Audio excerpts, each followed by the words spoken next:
All right, good morning. It is May 28th, 2021. This is a meeting of the Vermont Climate Council Agriculture and Ecosystems Subcommittee. Thanks everyone for being here. Got an agenda that is on the website and I sent out to folks yesterday.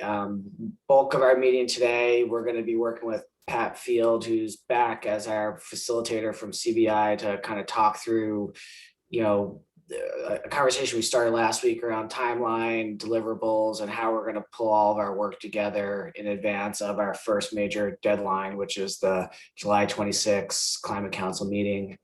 And also touch on an issue that I think David and others brought up around how we kind of reconcile, areas of misalignment or conflict that are naturally going to bubble up through our recommendations. And we'll have one public comment opportunity today at 11:50. So folks, thanks for your patience who are in attendance, and we'll be happy to hear from you then. And with that, I guess got to approve our minutes in the agenda. So does anyone have any questions or comments on the minutes from our May 21st meeting or this week's agenda? Okay, seeing nothing, we'll consider those approved. And the first thing we have on the agenda before we jump into the subset of work is just some brief report outs from the task groups, our weekly agenda item. I can start for forest and working in natural lands task group. We did meet last week. I think we had a good conversation. It was wide ranging around our goals and potential strategies. I think the work continues. We're going to continue to try to compile all of our thoughts and suggested strategies and meet again in 2 weeks to really begin to elevate those up to the steering committee. And others in that group, feel free to share any additional updates, but we're still churning and burning through the work. Let's see, how about, where's Lauren? How about what's going on with your task group? I was hoping not to have to lead this off. We met on Tuesday. Iris joined us for her first meeting of the NatureBased Solutions team. We had a productive conversation. We spent a great deal of our time kind of with the task that David left us all with last week as a subcommittee to kind of identify those tension points within the work and strategies that we are developing that exist not only between our own subcommittee, land use being a huge opportunity for tension and conflict, but also the work that's happening just to address climate in general. I have that list. I don't know that it's necessarily helpful to read right now. I don't know if we're going to be maybe going over that in the David Mears big brainstorm later today. So I'll hold it until then, but there was a lot of good conversation around quite a bit of that. And we also just identified that most planning processes that I've been a part of at least kind of start with a visioning exercise where you identify what your vision is for the work. And without that, it's harder to kind of understand what objectives and goals we're trying to achieve to get there. So we're going to, as a team next week, do a little visioning exercise for what a successful nature-based solutions Vermont would look like, to really understand how our strategies are aiming to achieve that. And I think that's it. We're meeting next week too. Great, thank you. Ryan, are you with us today? I am. All right, what's going on your front? Absolutely. Subtask Group 5C, agriculture emissions and sequestration. We set time to meet through June, which is an achievement, I feel.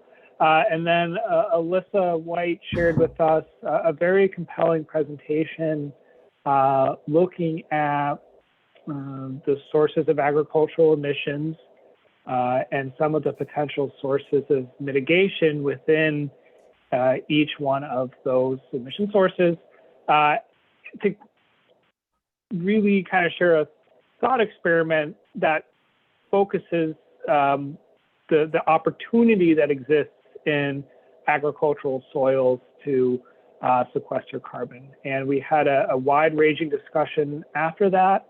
The goal from the agenda was to begin thinking about buckets and wrapping some of the most compelling practices into different categories to begin informing the policy discussion and framework. And that has begun to come out to some degree as well, thinking about what are some mechanisms to incentivize, require, looking at the range of options that exist out there.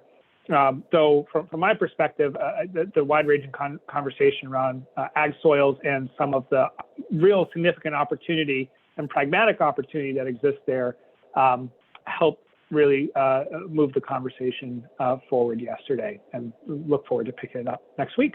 Not sure if anyone else has any thoughts they want to add based on what I may have forgotten to share.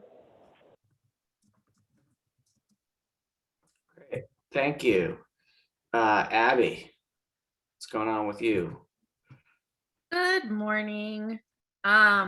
So Lauren is in 5E as well, so she brought her brilliance around visioning there. So we were talking a lot about, if we are successful with our strategies, what does a resilient local food system look like within Vermont, and what's it, trying to think about how we build that out. Sort of the next steps for us are to really dig in a focused way to the farm to plate strategic plan and figure out where and how through that as a base we want to start building out our strategy recommendations to bring back to all of you. Kind of under the premise that, our ability for all of us to exist here as we see it is pretty critical to, our natural and working lands. So that's where we're at. All right, thank you. Iris, any updates from Just Transitions as our wonderful liaison? So we spent a lot of the time talking about the guiding principles, which are at a finalization point. So hopefully we can get a presentation of those to you all next week or the week after that. We're still figuring out what that looks like, but if I'm not sure if it's premature to have you all. Well, I think we lost Iris. It's somewhat finalized. Oh no, you're back now. Okay. Last time I heard was premature, so. Well, so I'm not sure if you all should necessarily look to it yet because it hasn't been presented and it hasn't explained. It's somewhat finalized. Going to be continuing working on that. We are also touching base with the public engagement consultants about making sure we bring in voices. Jane, you look like you have something to say on that with regard to this, so I'll let you add in. Thanks, Iris. Nope. Thanks, Iris. I was making a face at a spreadsheet, not at you, sorry. But I'm sure I don't have anything really to add. You did a great job.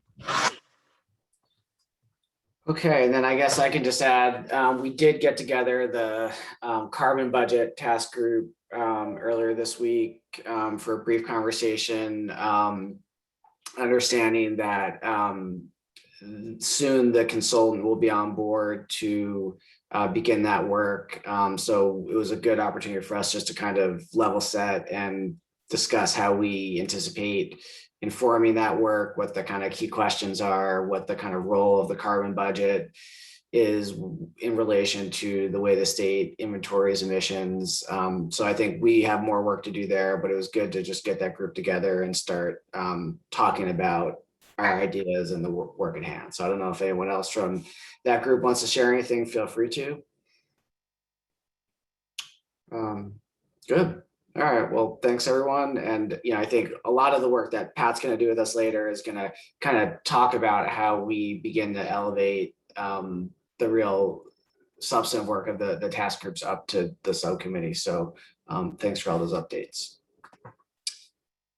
So with that, I think we can pass it over to Jane.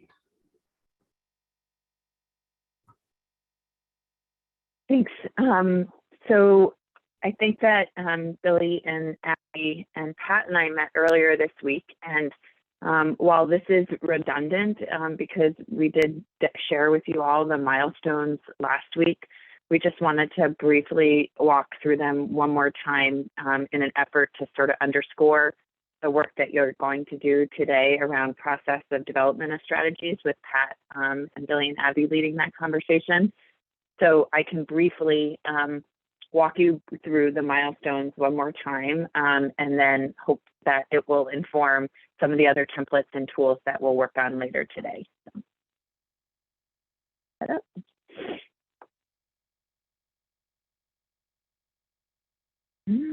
share it.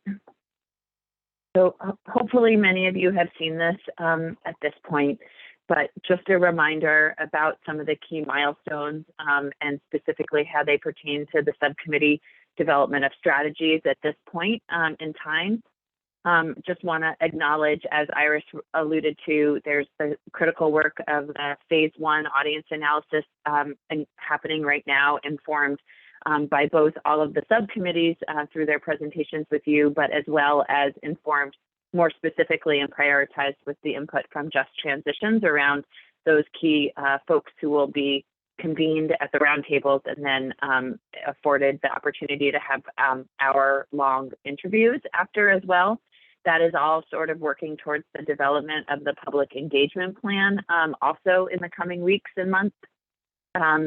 The technical analysis component, this first component that we actually now know will be ready, the business as usual component is ready. The Public Service Department had a presentation on it yesterday.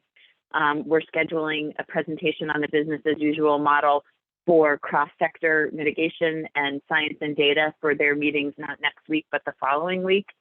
So that's really exciting for that component to be online. That, again, is being done through the contract that already existed with the Public Service Department and DEC around with NESCOM and SEI. And that work being done through that contract is the sort of baseline work that our consultants will take and use to ultimately inform further analysis of the pathways and economic analyses. And as Billy alluded to, the technical analysis, the consultants to do that work, we have the final contract read through this morning with our business office and our attorney. And my hope is that we will send it off to the consultants this afternoon for their review and read through.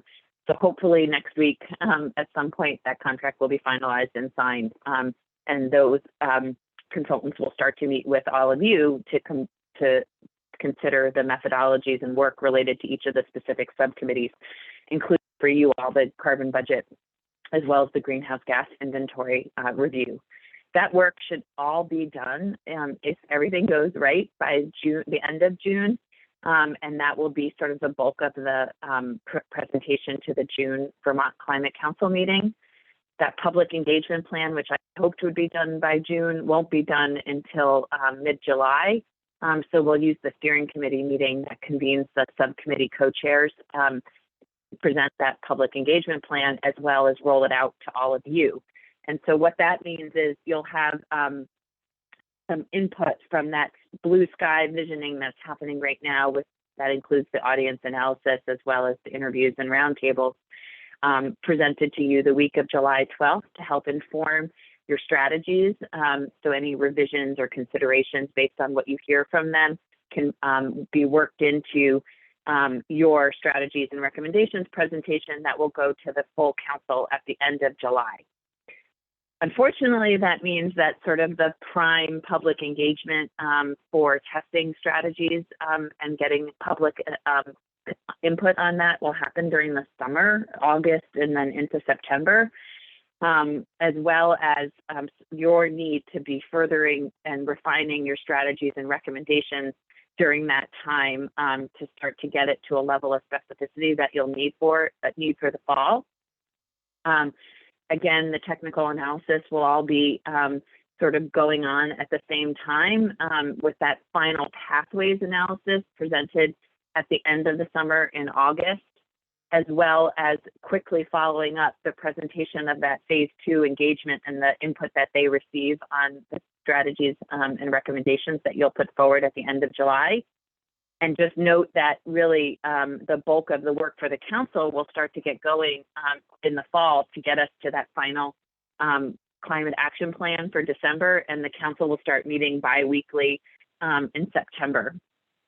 The economic modeling won't occur till September. Really, the final economic modeling won't happen until October, actually, but we're hoping to have some preliminary results for that first meeting at the end of September. You guys at the same time will be working on sort of including the financing components to your strategies and recommendations, as well as considering what strategies and recommendations will need rulemaking and legislation development. All of this considering how we get to presenting a draft climate action plan by November 8th, revisions, and then the initial plan being developed and adopted at the December 1st meeting. So hopefully these major milestones can be thought about as we move into consideration and development of the templates, which we'll talk about shortly, as well as recognizing that where the sort of critical heavy lifts are for the subcommittees. And what I wanted to say around that is that I just want to call out that you guys are in a heavy lift period right now. And so if it feels like a lot of work right now, I think it should. And I'm hopeful that Pat being here is showing our commitment to have CBI engage right now with all of you and provide some additional capacity in helping you think about how you will ultimately prioritize and put together the strategy package for July, as well as I think there's going to be a need to sort of call attention to specific staff capacity for each of the subcommittees. And I'll work on that in the next week or so that hopefully by your next meeting, there'll be a key staff person identified for your subcommittee that will sort of stay with you all the way through and help think about how we turn these strategies and recommendations into drafting for the climate action plan. So I'll pause there, know that you guys have already seen this, but wanted to bring it back up again one more time as you start to think about all the tools you're going to need to put in place to get us to these major milestones.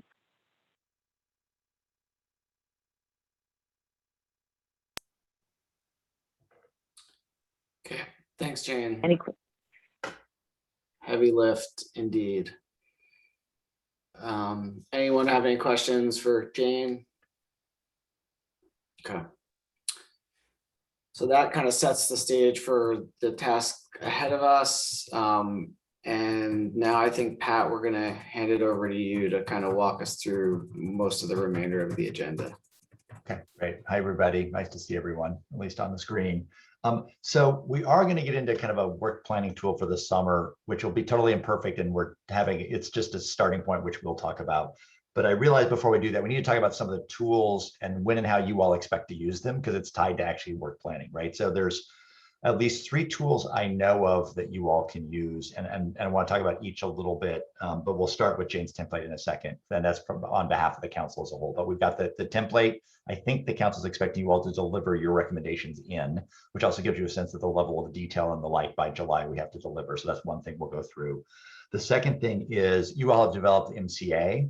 So we want to understand from all of you how you want to use that tool in the next few months as the task groups start building their recommendations. So we have a thought, but it may not be the right thought. So we want to talk through that. And then third, there's the equity screen tool as well that the Just Transitions group is dealing with. And we want to, even though we don't know quite what it is yet, we know it's coming next week. And we want to be able to think about when to plug that piece into the work of the task groups in the subcommittee too. So we want to, and so I thought it'd be good to talk about the tools first, a little bit abstractly or in general, and then we can figure out how they fit into our schedule. So I think what would be good first is maybe we can start with Jane. maybe Iris can say not so much the content of the tool, but a little bit about how you're thinking that what the Just Transition is delivering as how it might be used, and then we can talk about the MCA. So Jane, over to you.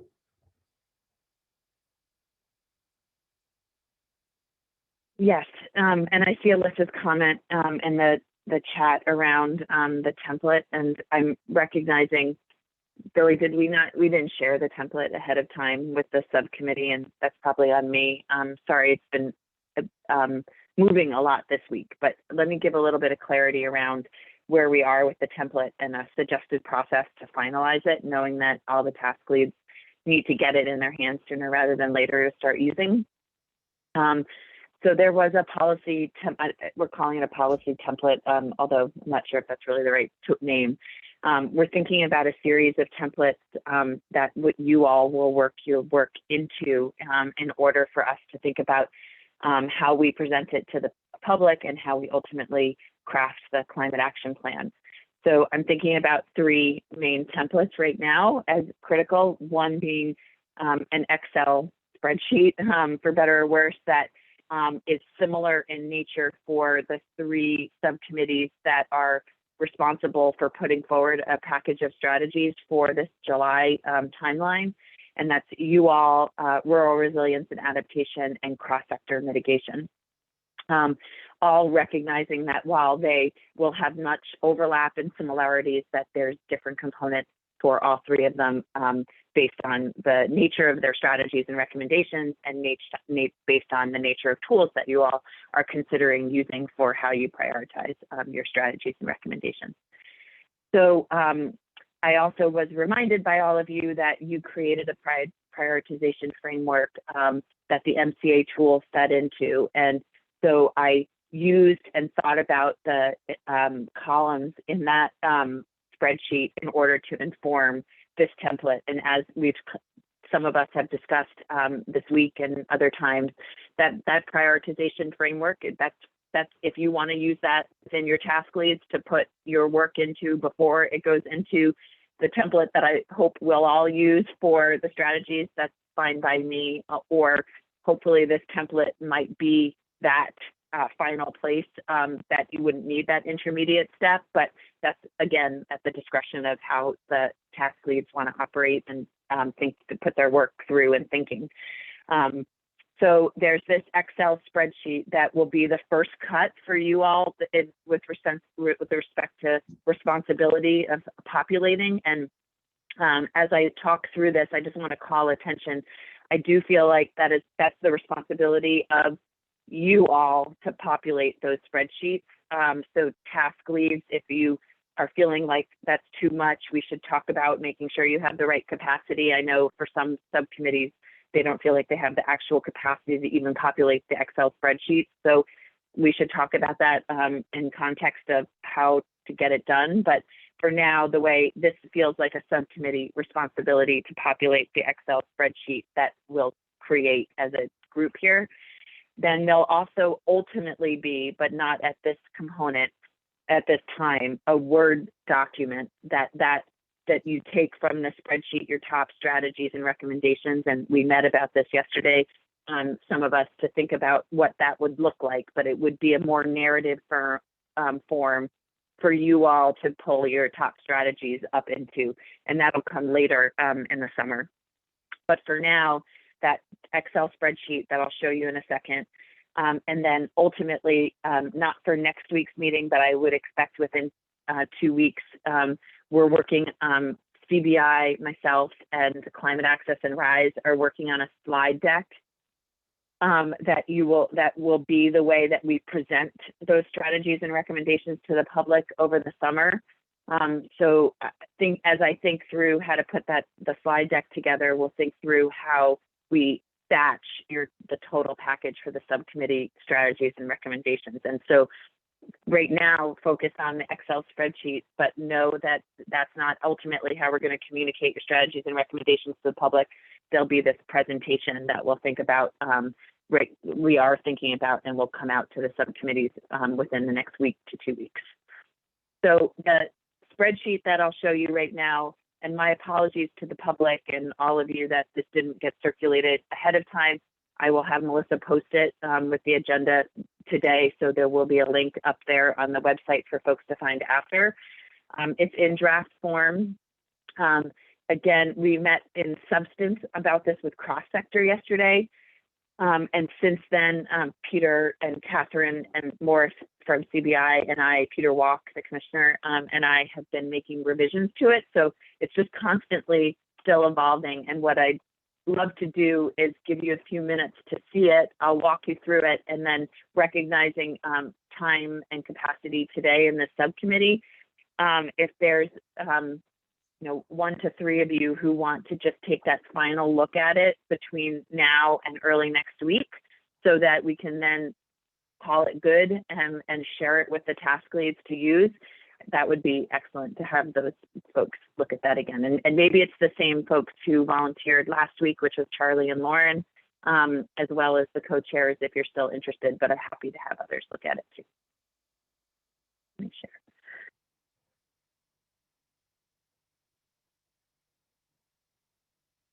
Okay, so there's right now, again, we've been building a spreadsheet that you would have a tab for each subcommittee, as well as a tab that got into definitions for what we mean by a strategy and scale, especially for cross-sector mitigation. So just so you all know, the way that cross-sector is thinking about their work is they have multiple levels as well as considerations around metrics, but then they want to be able to speak to both the 2025, it says goal, but it should say requirement in my mind actually, and then the 2030 metric. And so this is something like that doesn't carry forward into your work, or resiliency, but that sort of gets at what Lauren was mentioning previously around a vision or a target. I think it would be really nice if the subcommittee as well as rural resilience really started to think about a vision or a goal or target, whatever, some overarching metric that helps you, because you could argue that Ag and Ecosystems has a metric, net zero by 2050. But really, based on the emissions requirements that we have to meet, you could walk away from that and sort of say you're done, because it's, if we meet the emission targets that we are required to meet, we'll be net zero by 2030 based on the ability of our landscape to sequester carbon as it is. So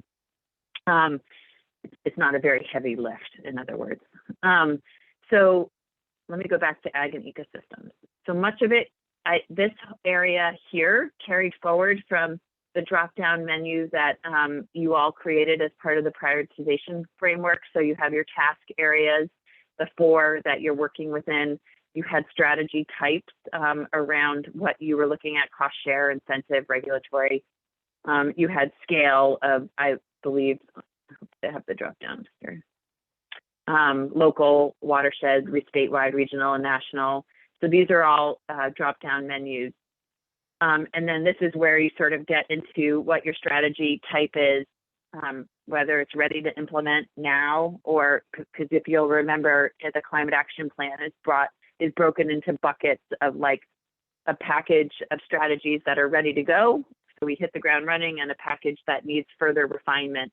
And then what that further refinement is, you'll speak to as we start to draft the language in the climate action plan. Other implementation barriers, and then a whole suite of qualitative describing of impacts. And this is where we would plug in the principles, equity assessment, the impact feasibility. I think the cost and funding needs to be changed. Like high isn't 1 million or more. It should probably be like 100 million and more, or something like that. Everything's going to cost more than $1 million, I imagine. Your MCA tool, and you'll have a further conversation today about what that looks like when we plug it into this spreadsheet. And then the idea of who would be the lead implementer and stakeholder engagement needed for all of them. So that's a broad stroke for this. And we're close, I think, on rolling this out. but it would be great. I want to go through and just ensure that the revisions that were made to the cross-sector template carry over in language into ag and ecosystems appropriately and rural resilience.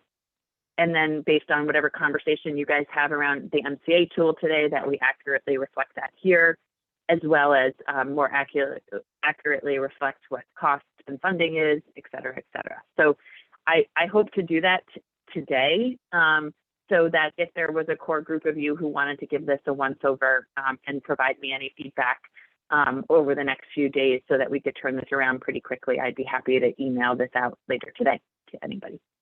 So two things. If you're interested in doing a quick review of this as part of this subcommittee, just put your note in chat as we're going. But I want to see if people have, so go ahead and do that if you want to volunteer to look at this, probably early next week. Questions about this, comments, thoughts initially, just a quick reaction. We know it's the first time you've seen it. Judy, over to you. If you're not going to include in the guiding principles fairness and equity to all living things like water and soil, etc., what are you assessing equity on? Iris, help me out if I answer this correctly, because we have included that in the guiding principles, and Iris has been a strong voice in how we do that. And there has, between last week and this week in the guiding principles, Beverly and Eris, who both sit on, Beverly Littlefunder and Eris Garcia, who both sit on Just Transitions, tried to better incorporate language around that in the guiding principles. So there is a strong component of that in the guiding principle document. And then the equity assessment maybe I'm unfairly characterizing it as an equity assessment right now, but it's the idea of there's the definition of frontline and impacted communities in the Just Transitions document. There's the guiding principles component, and then there's a set of questions that intend to sort of take the guiding principles and apply them more at an actionable level with the way they phrase the questions. So, and it has felt like a precursor to an equity assessment. Like, it's not a complete equity assessment, but it's a characterization of actionable questions, that because the guiding principles are very high level, it feels like, and hard to think about how you apply them. So those are the two tools that I'm referencing in this template. Judy, any follow-up to that? I just want to make sure it's equity for all living things. I think there's a question around that too, Iris. I don't have the document in front of me, but is that the intent too in the questions? And then you have it, it's maybe as we revisit the MCA tool, because I know the MCA tool also incorporates some of these considerations, but In a second, we'll come back to Iris, and partly Judy will come back and ask the same question you asked about where that equity tool is in terms of the point you just made. John Roberts, you had your hand up. Yeah, this may be superfluous, but under qualitatively describe impacts. I mean, I'm aware, I think we all are, that as human beings, we have a habit of thinking we've solved the problem and ignoring impacts down the road. And I may be being silly, but I sort of do wonder, down the road at some point, we're going to have to recycle all these electric car batteries, and there may be other things, solutions that we propose that will have other long-term impacts. And I'm just curious whether we should not answer those questions necessarily, but have a column that says, down the road, we're going to have to think about solving some of these problems that we're creating by advocating for this solution. I'm sort of happy, very happy that fixing the soil health I can't think of a single downside to doing that, but anyway. And so, so I think advice about, is there a kind of adverse impacts column we need to add to this, or future potential adverse impacts to, again, we try to do good and then we cause a problem down the road. I want to go to Abby and then Alyssa. Looks like it's being called out in the chat, but just wanted to flag that sequestration and resiliency are not remotely the same thing, and I don't think that they can be equated. Yeah. Looks like Alyssa. I'm not not sure. Oh yeah, happy to. I just recognize that you would have, you would either have a resiliency target or a strategy or a sequestration target. I didn't mean that they're equated in any way. So we might need another column then, because we might need a sequestration Yeah, column. you could just speak. Yeah. Okay. Okay. And Alyssa, you may be speaking to the same thing Abby just raised. Good. So Alice, over to you. Yeah, the same thing. I think you definitely need two columns. There are a lot of strategies that have carbon sequestration or emissions reductions impacts and also enhanced resiliency. So we talk a lot about soil health. We can measure that in equivalent metric tons of CO2. We could also quantify how much more water is retained and available in the soil. And there's a lot of non-quantify or non-numeric metrics or measures of resiliency. So that's obviously been caught by everybody, but. Thank you. Right. Good. No, that's very, very helpful. Let's see. And again, I'm going to come back to Iris in a moment, because I think there's an important point around the kind of fairness to all living things we get to. Judy, you said about potential and current. Say more about what you meant by that, Judy, just for clarity in the chat.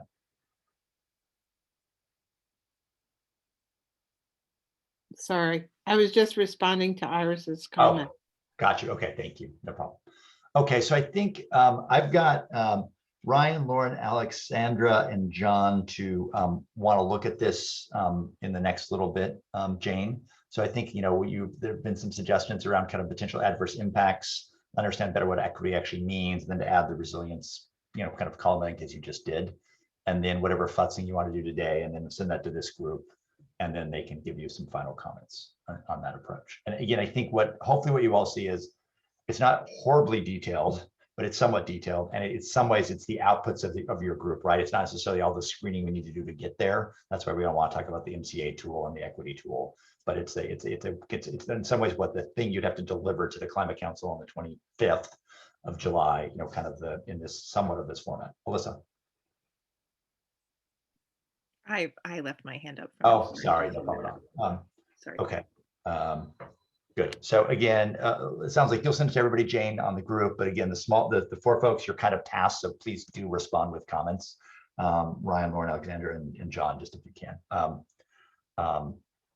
And Lauren made some further points too. So again, as you review this, Lauren definitely gives some more detailed comments, and you may have to think some about the submetrics for some of these things, which can get a little probably tricky as we talk. Okay. Next, Iris, do you want to talk about how you envision? I mean, I think we started to try to address Judy's concern about fairness to all living things. May want to speak to that, and kind of how you expect the groups to use the equity tool. How does it kind of just work, sort of practically in terms of how to use it?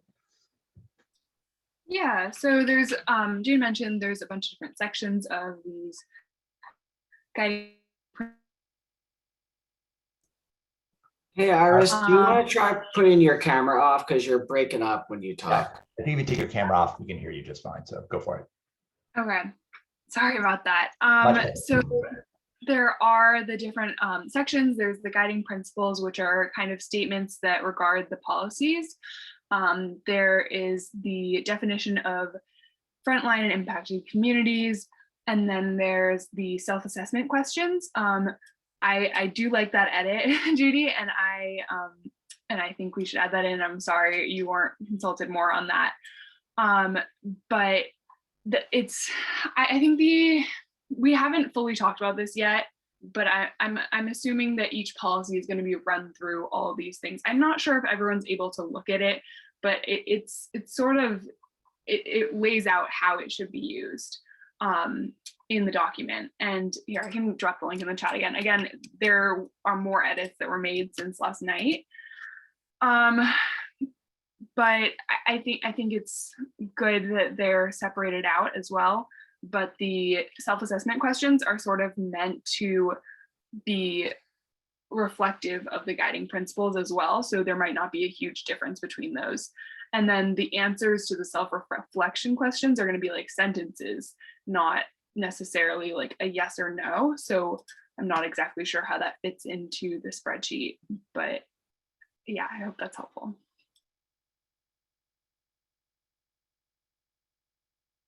Questions? What I might do is actually, if it's okay, Iris, I might just share my screen with this, that self-assessment piece at the end, but see if there are questions that people have about what you just described. And then we'll talk about it, fit into our work plan in a minute here, but just questions for Iris about kind of how this might work.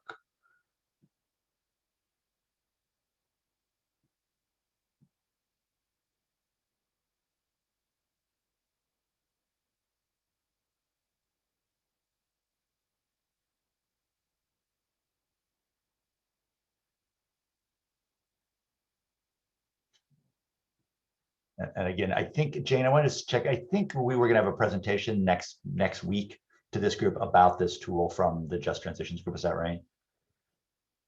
That's what Iris just alluded to, that the co-chairs are meeting this afternoon to sort of finalize rollout, but I think with the sense I got last night, Iris, right, was that likely it would need to be rolled out by the co-chairs or by a team that's been most closely involved in the development, that it was sort of the liaisons didn't feel like they could carry forward presenting the work in some of the areas.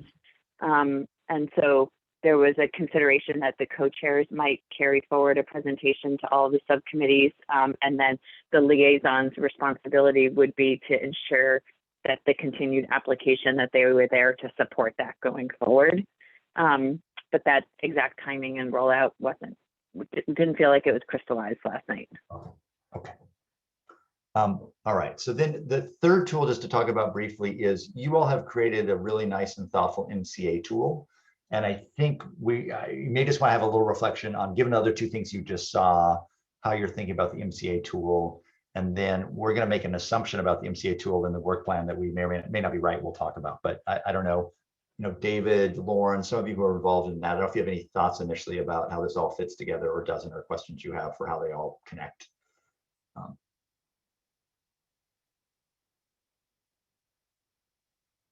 Any initial thoughts on that? I think to help clarify the question, if I understand it, is right. We want to understand as a subcommittee so that everybody leaves today understanding when, where, how the MCA tool is incorporated into the work at hand. At what point is the information supposed to be filtered through the MCA? And we wanted the full subcommittee to have that discussion and then sort of determine that so that we're all on the same page as to at what point the MCA is utilized. Exactly.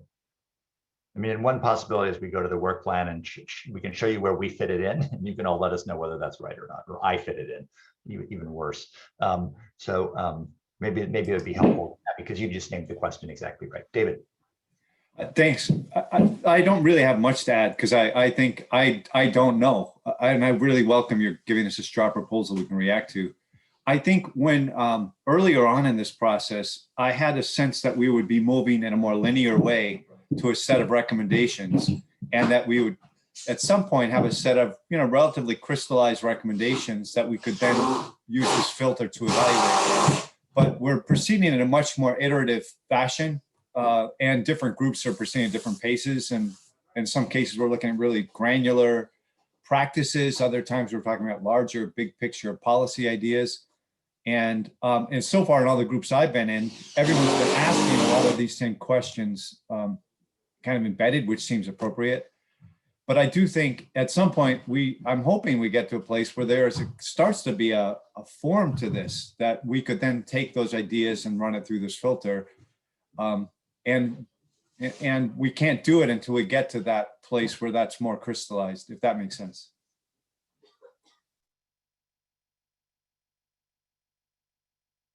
Maybe we should show you the this work plan idea, explain what it is, and then talk it through a little bit. Lauren, over to you. Just a second. Yeah, I don't mean to seem unnecessarily like naive or ignorant on this, but it seems like Jane added a column in that spreadsheet that says the MCA tool, high, medium, low, positive, negative, neutral, whatever the assessment comes out to be. And if we're being asked as task leads to develop or populate that spreadsheet, wouldn't we then need to be able to show what the MCA ranking or final score or whatever we're going to call it is? And I say that because I think the value of the MCA, and I've said this a lot now, and Alyssa has too, is the twofold approach of providing more transparency to the public and decision makers on how we came to those conclusions, and making the process a bit less subjective. And I wonder, it seems like that should be taken care of during strategy development, because when you go out to the public, especially for public engagement after the initial, and the comments that we'll receive are like, oh, well, did you think about public health? Did you think about soil health? Did you think about community cohesion? All of those things that could be potentially impacted for good or bad are captured in there. So we could actually say, yes, we did think about that. And here's how we documented it. So shouldn't that not be in that first initial spreadsheet, so that when we go to the public, we can look back to that? So Lauren, that's a good lead in, because I might be naive with you, because I think that was kind of our thinking too, but let me project this and see if this holds. And I think one thing to think about when you think of whatever filters you use, there's kind of a filter like recommendation by recommendation. And there's also a filter across the package of recommendation you're putting forward. I think particularly to Judy's point, on the whole, is it fair across, individuals and communities and demographics? Is it fair across, sort of the landscape and resources and air, water, wildlife, right? So there's different scales of review that people have to think about. Okay, this spreadsheet is going to be eye-bogglingly irritating. So just to warn you, I will try to zoom in as I explain it. So let me share with you the broad view. Don't try to read it because you'll go blind. And then I'll try to hone in some. So here's the idea. Make sure I have the right thing here. Can people see that? Okay, so the ideas we've got literally week by week for the summer. And we pick Fridays because that's when you guys meet, for kind of when stuff needs to happen by. It's not so it happens all that day. And then we've got two kinds of general work. We've got task group work, and we have subcommittee meetings, right, that we do once a week. So that's kind of the general format. Now, what we've done is under items, from your work plan, I think back in April, again, this may not be all right now, but I put the various kind of task groups or task leads here. Then there's a set of activities that they need to do. And those activities also need to filter down up to the subcommittee for you to review, vet, et cetera, and ultimately recommend and forward to the Climate Council, right? So in subcommittee meetings, I think there's some key activities you'll undertake. You have presentations sometimes. You do some planning like we're doing right now. You get briefed, either short or long on whatever might be happening in the task groups or just transitions or whatever. You actually deliberate, which we've not had a lot of time to deliberate because we haven't had a lot of substance yet to deliberate on, but you'll need to deliberate, and then you'll need to decide, right, what you're going to forward up to the Climate Council. So our sense is that's the activities that you all need to do. All right, so just let me zoom in a little bit on parts of this so you can not go blind. So for instance, on the task groups, and this may not at all be right, like carbon budget, I was winging it, I don't really know, but more of these other kind of the substantive work you're doing, the general idea is there's weeks in which you're discussing or visioning. There's weeks in which you're trying to identify, brainstorm your set of potential strategies and the like. You need to consider traditional ecological knowledge in a lot of these, so you need to figure out where it fits into the work plan here.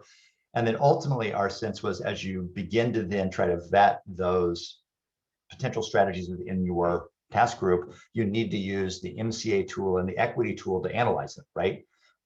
Do they cover a range of sort of criteria that you're thinking about? Do they address equity issues? And that would actually hopefully help the task group even potentially prioritize your recommendations, so that then by the time you come to the steering committee, you have a draft set of strategies that have been vetted through the MCA tool and some equity analysis and your general discussion. And you're able to come to the steering, this group, the subcommittee, and say, here's for X, for, GHG reductions from lands and forests. Here's our recommendations. Here's how they met with the MCA tool. Here's how they address equity. Here's why they're here. Here's some things where maybe we still are debating how valuable they are. We don't know. And then that's what the subcommittee then can deliberate on. So then the thought is, and I'll stop it, hopefully get some reaction, is that we need to figure out the timing of each of the task groups to brief the subcommittee so it's not overwhelmed all at once. And then the subcommittee needs to be able to deliberate on those things and begin to, decide if that looks good. And then ultimately you have to package these and see the whole as well before you send it to the Climate Council, all with a, very sort of Western culture deadline of July 25th. And so our sense is generally, we can get into details in a bit as people go, is that the ag group might be a week ahead of everybody else, maybe. So maybe they're able to get their draft recommendations to this group early July. That's an assumption that may not be true. And then what we realized in doing this is July is jam full of task groups doing their work in June, presenting their results in July, deliberating a lot among the subcommittee and trying to produce in the template Jane described your recommendations for the Climate Council. So June, primarily task group work, presentations, quick updates, and a subcommittee time in July, incredibly jam-packed to work through the recommendations from the task groups that have already been filtered through the MCA and some equity analysis. Okay, I'm going to stop there. What I think I'll project this for a bit, but then we can't see each other. So if I need to, let me know when I go off projection and we can just talk. Love to have some reaction to this. Does this make sense? Are there specific questions people have? Fire away.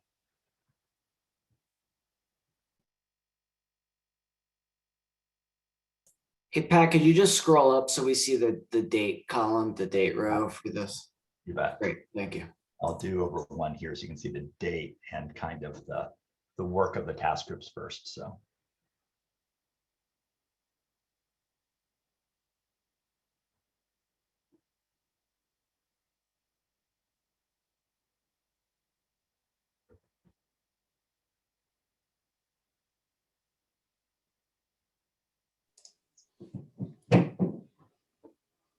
David. Sorry, I was about to throw my hand up. My reaction is positive. I appreciate this is a stepwise, thoughtful, and linear process, which we've needed. So thank you.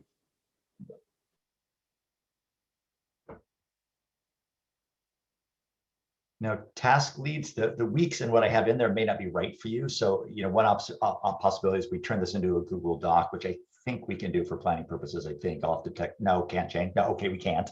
So if we can't do that, then task groups, you can look at this individually and send me a red line strikeout for your tasks, for instance, for what goes into what week, and then I can assimilate them on behalf of the co-chair. So, all right, no Google Doc, no, but we can assimilate another way.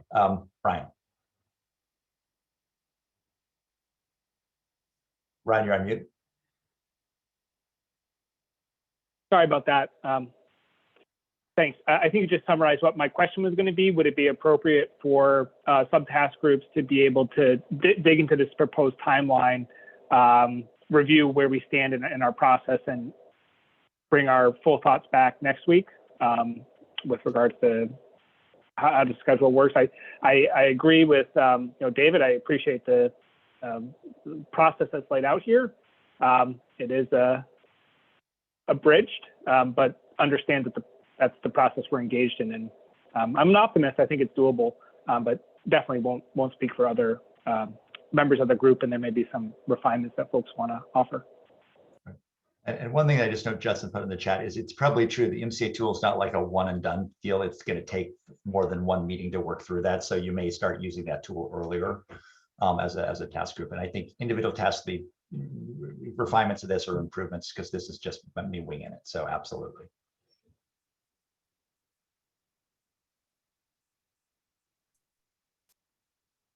Other questions on this, and what we'll do is we can get this out to the subcommittee shortly after today's meeting, and maybe set a timeline for, I don't know, because it's Memorial Day, maybe if we get comments back by next Wednesday, give us a day to assimilate and have it refined for you all next Friday. Judy, over to you.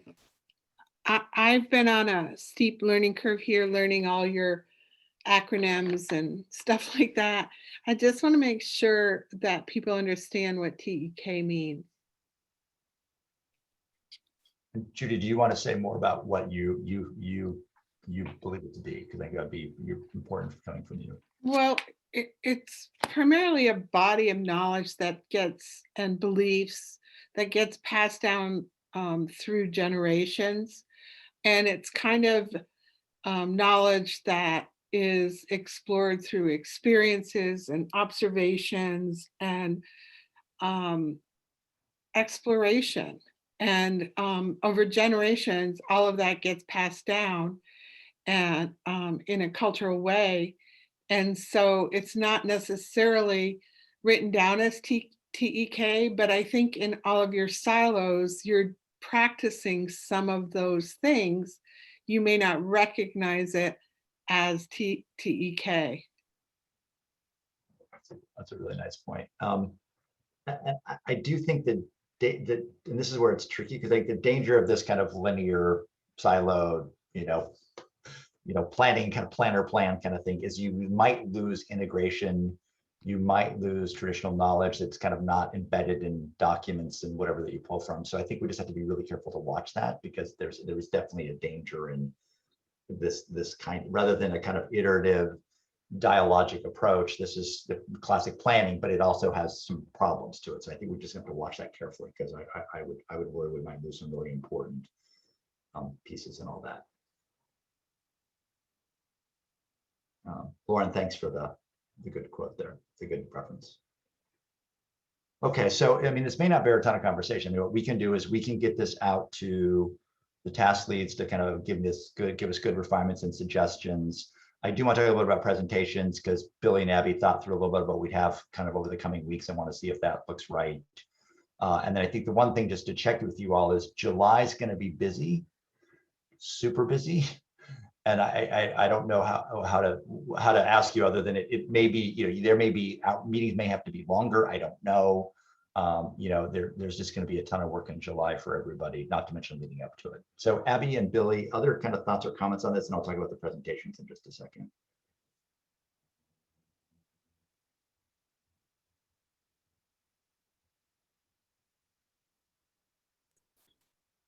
I just stepped away for a second, so I don't know, Pat, if that was a question for me. Sorry. It was, but that's okay. Abby, maybe over to you. Then I'll go to Judson. Abby. Yeah, I just let Judson, if Judson has something to add, let him. Okay, Go Judson, go. Oh, we just had Judson. Now he's gone. Now he's showing his audio's gone off. Hang on 1 second. No, I'm here. Oh, you're okay. Good. Oh, you're in 2 places. Okay, good. Go for it, Judson. My comment is regarding MCA. Posing this to the group, thinking strategically, if the subgroups did it, they might be able to start working on it sooner.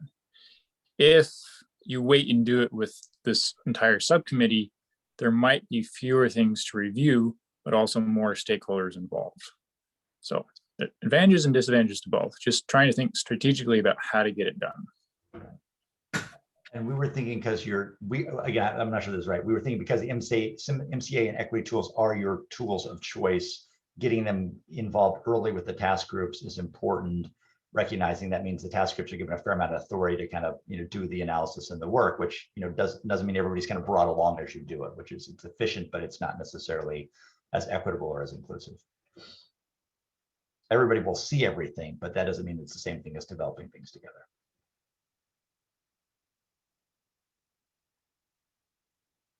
Okay, Abby, over to you. Well, do we want to talk about that? I mean, what are people's thoughts on Judson's point?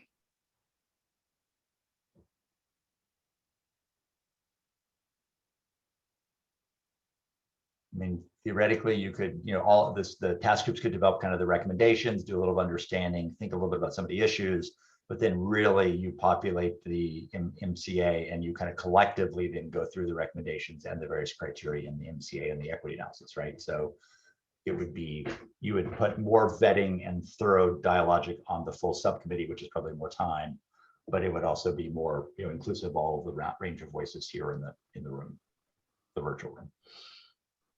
Thoughts or comments on that? I know that we're in like a tricky position with time, so I know we have to be cognizant of that, but I also know that one of the pieces of the public engagement process, and in theory, like an equitable process, is co-creation. So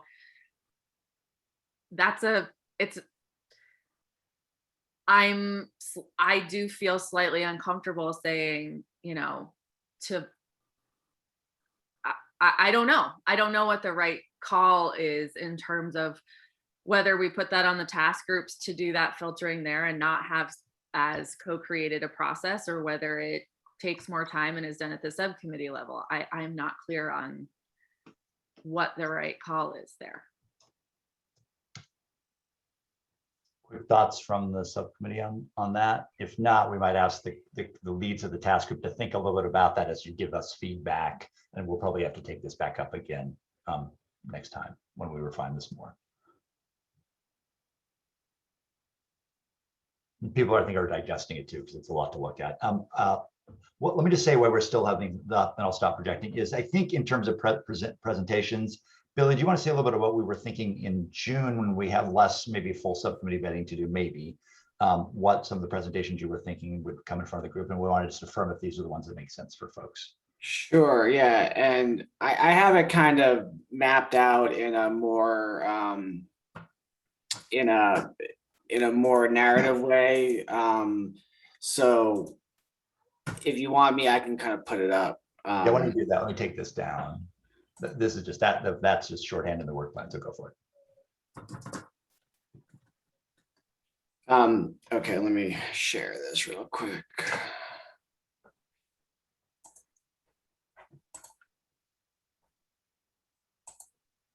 Please let me know if you can see that.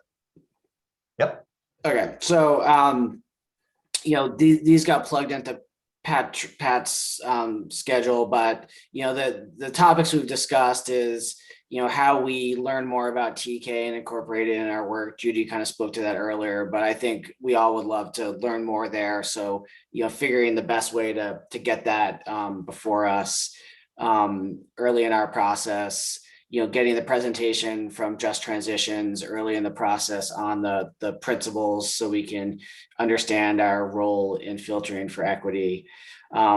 Then there was a lot of interest in Vermont conservation design and some of the work that the Nature Conservancy is doing around pathways. And the thought was that, you know, maybe end on some of the work being done by UVM with their climate assessment and resilience matrix, as well as on soil carbon and soil health, some of the work that Ag and Alyssa are doing. And that on those kind of three topics, we might want to do like a noon kind of lunchtime meeting outside or after our normal meeting, where we can invite other subcommittees, subcommittees who might have interest in the topics to participate. I know that's another time commitment on you all, so if that doesn't make sense and we want to integrate those into our regular weekly meetings, that's fine too, but that seemed like a reasonable way to proceed and a way to batch those topics.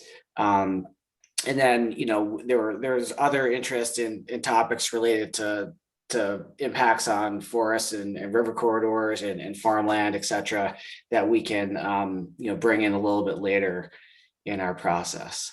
So that's what we're at least thinking at right now. And, you know, having some dedicated time outside of these meetings for those three kind of meaty topics where we can invite other subcommittees that might be interested. I can stop sharing this now. What do people think? Any comments on those particular topics, things that are missing? Does that look right? And I think importantly, are you willing occasionally, if you're interested, to join a, you know, call that might, you know, come right after this one, say at lunchtime, where you could eat, but then engage? Alyssa. I love this in some ways, although I think this means that most of June will be meeting for an extra hour. It wouldn't be occasionally, it'd be quite a few meetings in a row. And I'm okay with that to accommodate the extra content and conversation, because I think there's a lot that we need to do and a lot of like shared understandings we need to get to as a group. But I wonder if we could move the presentations earlier in the meeting time rather than at the end, so that a lot of our conversation as a group together can be informed by those guest speakers. Interesting.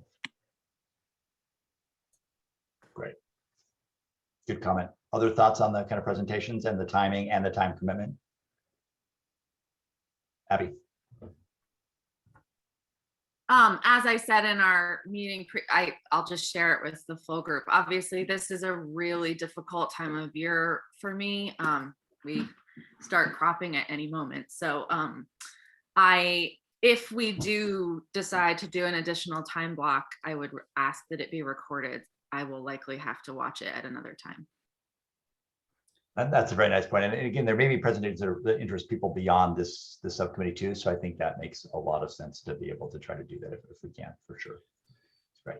Yeah, and I think just to be clear, we're trying to respond to like what we've heard as interest from certain members of the subcommittee. And, you know, I think if we collectively just say, hey, we don't have the bandwidth for this, that's fine too. But I think I'm willing to kind of make these resources available to people if there's at least enough interest in hearing these presentations. We can figure it out and then record it for others who might not be able to join us. But this is all kind of for you all. So if this is something you want, we can go ahead with it. If not, then we don't have to bother.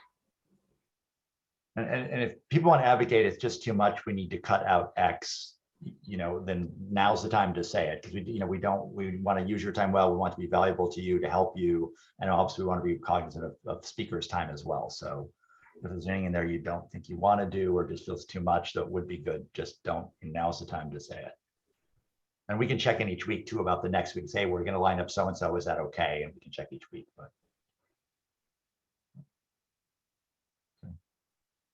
all right. So I'm not feeling anybody say no yet. So it sounds like that looks good. I would note a comment in Judson's comments that it may be that next meeting as well, we need to kind of finalize the MCA. I don't know, Lauren, David Mears, whether it is finalized or we need to have some final group talk about the tool as a whole before we send it off to wherever we decide to send it off. What is the status of that, just so we know? I think it's largely finished. I think the only thing that's left undeveloped as a subcommittee is the definitions for a couple of the words that we were using. We were talking about creating shared definitions so that we're working from the same common ground. Okay. Aside from that, I think we have all the fields right. Great. And then Judson asked a question about weights. Is the intent for I think we talked about maybe the weight, the thing not to be weighted, but Lauren, where did we leave that with the MCA? I think at least for the first iteration of this work, we were going to not use the weighting, that we would just use the directionality as a tool for guiding conversation. Okay, that's great. But David or Alyssa, if I'm incorrect in that, let me know. Nope, you got it. All right, good. So co-chairs, if it's appropriate, and maybe next meeting, part of the agenda we need to cover next week is also just to finish up the MCA tool and some definitions. So I'll just note that as maybe one of our agenda items we need for next time as well. And Alyssa had an idea just about potential other meeting times as well. So maybe co-chairs, you can, especially because this is the ag group and farmers are busy farming right now. So we can think, maybe the co-chairs can talk a little bit about timing too. So of these things. I think, to be completely honest, you can't, anything in June, you can't, there is no good time. There's just not, there's no time. So I think whatever works for the most other people, unfortunately, is what we're going to have to do given the months that we're in. That's just the reality. Yeah, understood. No problem. Okay. All right. So I just sent out the work plan to everybody. Anybody can feel free to comment, particularly the task leads in particular. Please fill out your row for the weeks to make sure it actually is accurate to what you actually think you need to get done. And then I'll simulate that next week. And if you do that, just make sure you send me back the spreadsheet with your initials and the file name, just so I don't get confused by versions. That would be most helpful if people can do that. Okay, I think we covered that maybe more quickly than we thought we would, which is good. Any other co-chairs, anything else on that work planning tool before we talk a little bit about decision making? I know we'll give us more time for brainstorming at the end anyway, which is good. Anything else, Billy and Abby?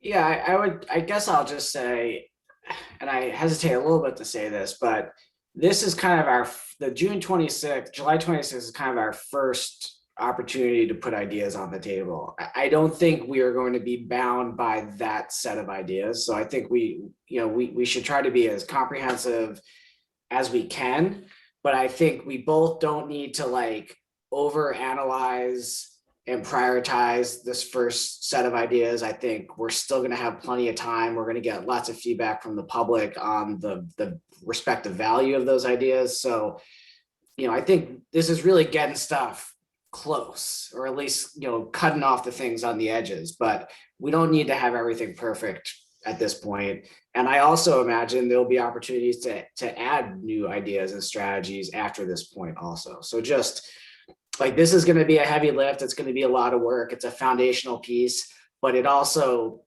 isn't the last time we're going to be putting strategies and recommendations forward through this process. So just everyone keep that in mind. Like, I think this is really a way to kind of frame our ideas, set the parameters, the sideboards of our collective thinking, populate with specifics to the extent we can, but most importantly, kind of set for the council the direction that we're going as a group through these recommendations.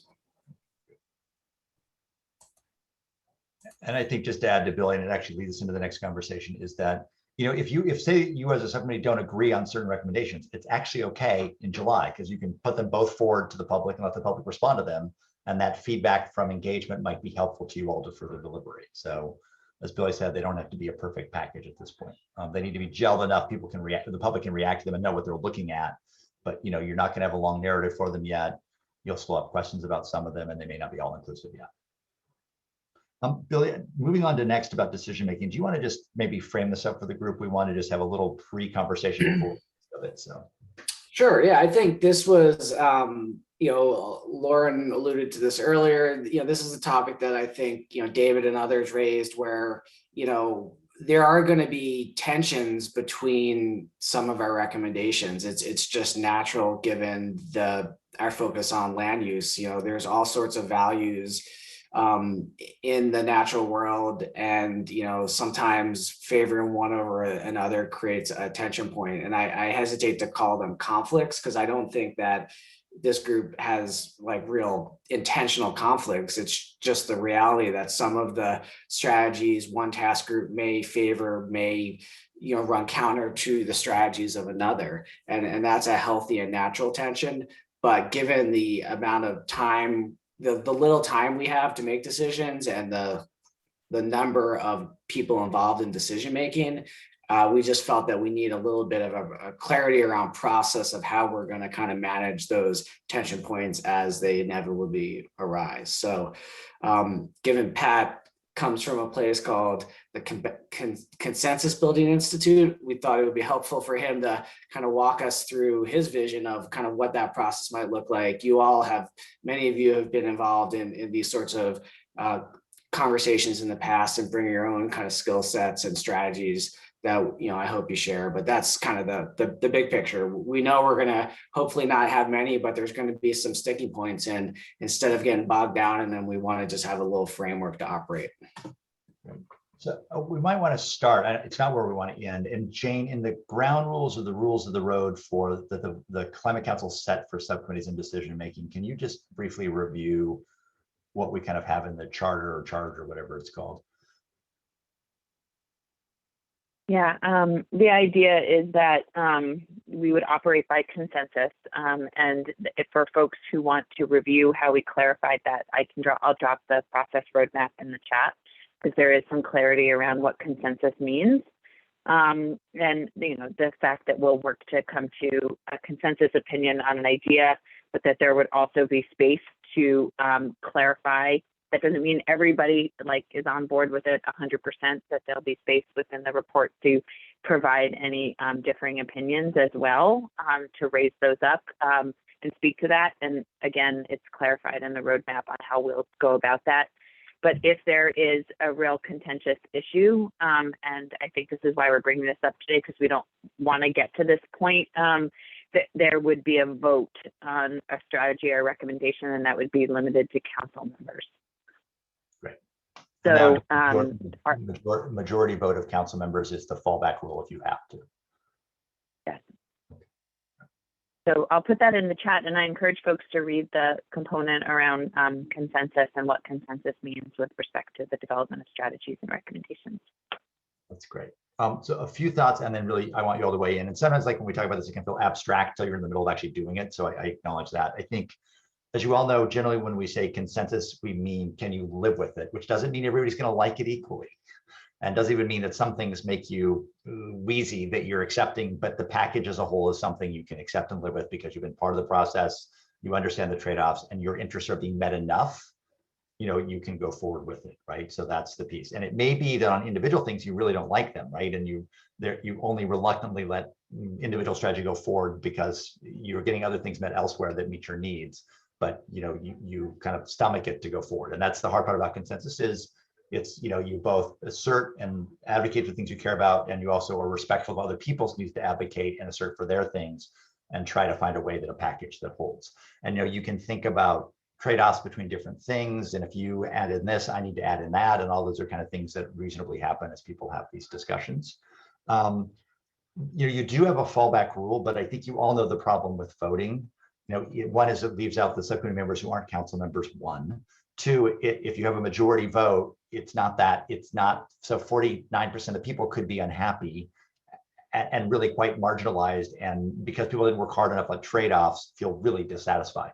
And therefore, I don't know what the recommendations mean if you have almost half a subcommittee being unhappy, right? It doesn't seem like they have much stability or certainty to them. And so it does allow you to go forward. It's efficient, but it's not necessarily inclusive or sustainable.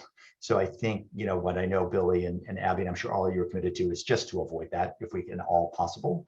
Now, there's always possibility that one person's kind of a holdout and you have to deal with that in terms of veto power because the group as a whole may want to move forward. The one thing I will caveat to that, I think it's really important in the important equity conversations you're all having that, that we really think carefully about what voices, if they do get left out, who gets left out. Because if it's one thing if a white guy like me gets left out of a vote, it's another thing if a different kind of person gets left out of that vote. And I think people need to be really thoughtful about that. I've worked in other processes in which, dot polling, you probably all seen as a facilitative technique. And I work with a group in sustainable ag, nothing to do with Vermont nationally. And the people of color folks never wanted to use that tool again because in a previous process, they essentially got outvoted and none of their interests got met. And it was incredibly frustrating for them. And so we had to use different tools to help the group come forward because that became essentially, a way to exclude certain voices. And so we really, really, really don't want to do that. So I think we just have to be really cognizant. Consensus serves a whole set of purposes: stability, inclusion, and fairness. And I think that's where we want to work hard at. And I realize what's pushing against that is one of you all think nicely, you want to move at the speed of trust. I think that came out a few months ago. And yet we're asking you to move at the speed of efficiency. And that's the balance we'll have to continue to work on. So that's enough said by me. So any other kind of thoughts on this group's decision making? Any things you want the group to be thinking about when we start moving into that in July? Ryan. And then David. Thanks. A question I have is, in other facilitated consensus-based approaches, a way to document where and why consensus wasn't reached and how to ensure that perspective is codified or at least reported out. Does the document that was shared, Jane, I've read the decision making by subcommittees, it doesn't explicitly call out how or if what the opposing side or sides might have been. Has there been thought to, if that happens, how to document that objection or objections? Jane, I'm hoping it doesn't. It doesn't actually clearly, Ryan. I was just looking at it. I was wanting to speak to it. It actually speaks clearly to the decision will be made by council members. It also doesn't actually directly reference a vote by council members. It just elevates the council members on the subcommittees to making the recommendations for the strategies where consent isn't reached. We just spoke about this yesterday morning in a different meeting, and we spoke about sort of like how to reference minority opinion or but where it's really important to capture. And so I was thinking about it in that context, and that would be, and it doesn't spell it out here, but I expect we would do it in some capacity. And so thinking about how we do that is likely important at this juncture. And I think one thought to that, and I'll go to David, is by July, you don't have to have full consensus or full decision making yet because you still have work to do, right? And you still want input from the public. So you say you have two recommendations, and the subcommittee's kind of split on them. What you could do is forward them both and just say, here's some pros and cons of each we want public feedback on, right? And that way you get that. Now, when you get to the end, it's a different matter. And if we have some differences, we'll have to figure out how those can be, whatever remaining outstanding issues are, get articulated to the full council in a clear way that everyone in the group feels is a fair representation of the differences in writing or whatever form it's in that we ultimately do. David Mears. Thanks. This all sounds pretty good to me. I was just going to share for your reaction, Patrick, and maybe others, when I think about the different kinds of disagreement that can come up in this kind of process. Sometimes there's a disagreement over facts, and other times it's a disagreement that's based on ideology or perspective, or it's driven by people approaching this from a position of self-interest or a position of advocacy on behalf of an organization or organizational interest. So there's different kinds of disagreements that arise in this kind of conversation, and different resolutions for those. In some cases, sure, if it's about perspective and ideology, and we just need to kind of test that out and see where we are as a group, then having votes and kind of capturing those perspectives and questions and having public perspective makes sense. If it's really a disagreement about fact, then we ought to think about how to build in some, resolution and clarification of those facts. And I know for my own part that while I speak often, as my wife points out frequently, as though I'm an authority on everything, I'm not actually, and I know I'm not an authority on everything, and I am trying to enter into this with some humility and ability to learn from this group, which I really appreciate and respect the folks here. So I do hope that we don't move too quickly to kind of decision-making processes that leap over the potential for learning, lifting up of facts, or really making sure that we fully understand the perspective or ideology or values that are driving a decision or a perspective, so that we don't launch into disagreements on a set of assumptions about where someone else is coming from without really exploring that. And as you point out, that takes time. That's the process of trust more than the process of efficiency. Nonetheless, I do think, again, agreeing with your perspective, to the extent that we can frame things up for public discussion and discourse effectively, it will in some ways depend upon our spending a little bit of time of extracting the underlying basis of each conflict or disagreement. David, nice point. And David, maybe just to build on what maybe you already said, is that I think this group, if you can use the spirit of questions, because I think often people say, oh, I want this, and suddenly you're like, I don't want this, but there's no understanding that comes out of that conversation, right? And so if people want something, you're not sure about it, asking them why they care about it, how they value it.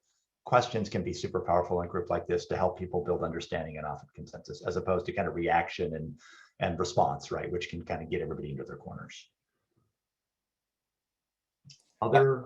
Just give a very quick example of one that I'm enjoying.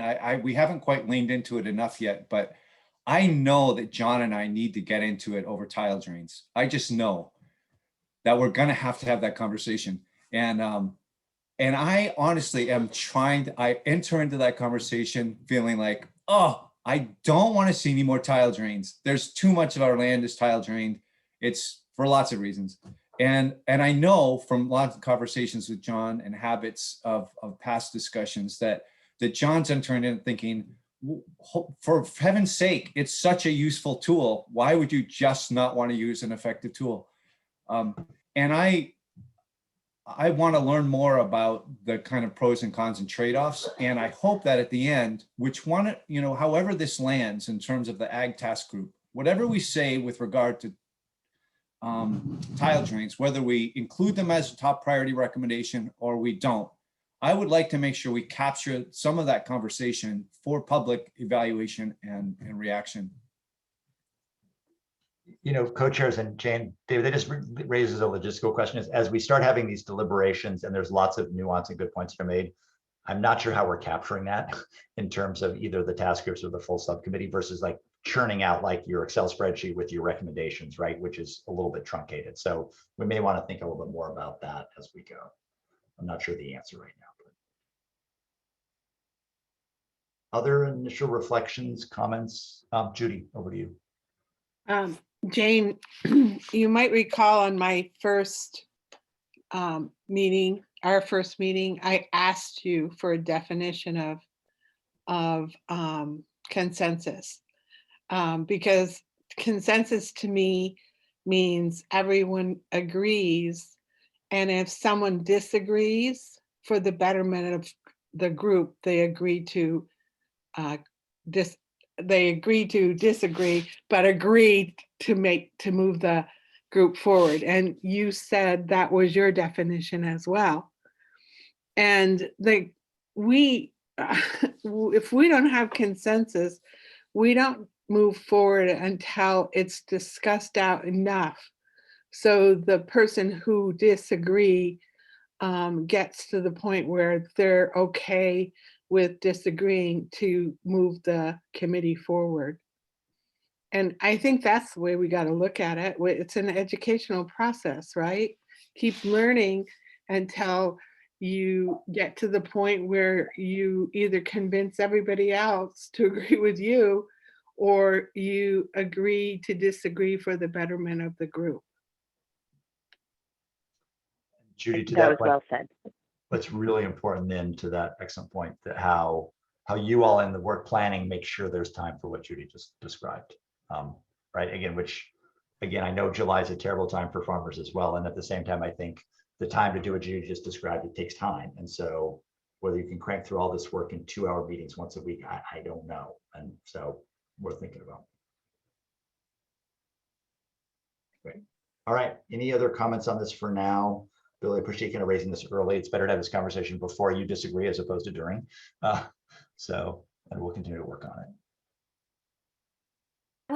I would also just tack on to what David brought up, that I do think it is important in attempting to